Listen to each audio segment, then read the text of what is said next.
As DSC-08 returns to the Discovery in the orbit of Boreth, Pike explains to L'Rell and Tyler that they were now in possession of a raw time crystal. When L'Rell asks how he had planned to utilize it, Pike replies that the last 3 signals they had yet to reveal themselves, and that they would be able to clarify that answer. In the meantime, Stamets and Reno were working to stabilize the crystal's volatile properties.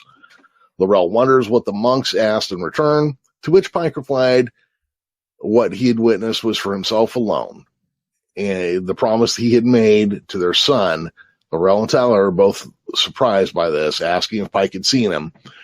Pike admits he could not explain it even if he had tried, though he had been given something to return to Tyler, the insignia of the Torchbearer, which Tyler had given to his son when he left him on Boreth. Pike explains that Tanavik had told him it had helped him on his journey, but he was where he needed to be and no longer needed it. L'Rell, learning the name of their son for the first time, remarks that it was a good name. Pike now realizes that Tanavik was meant to be on Boreth, that Pike himself was meant to be guided by him, and that they still had a part to play. On the bridge, Burnham and Spock brief the crew on what they found on Section 31 ship, explaining that control was no longer confined to Leland, but could just take people over and the entire ship without being detected. The ship was heading to an empty region of space just outside of Federation territory, but Burnham believes control has a reason for everything it did.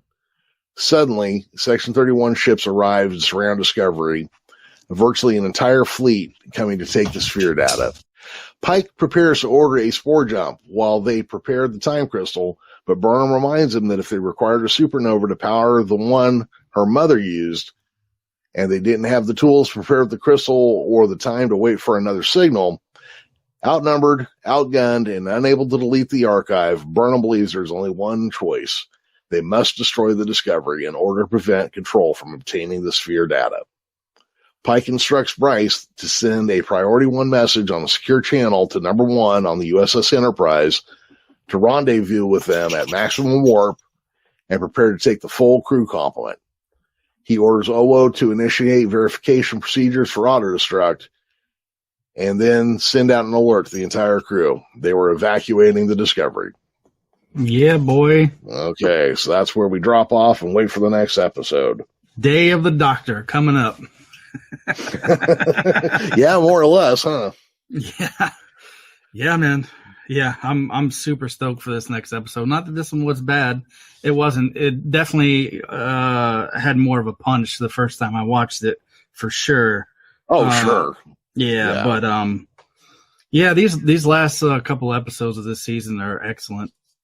Yeah, as it starts to spin up towards the finale, it really just gets faster and faster, and it's got a nice ramping up of speed and power as the story goes. Oh yeah. You know, because I think there for a while, you and I'd both say we were kind of, not that it was like sucking, but it was just kind of like dipping off. Yeah. I mean, because some of it was like, okay, we've seen this already. Let's get past it. Yeah.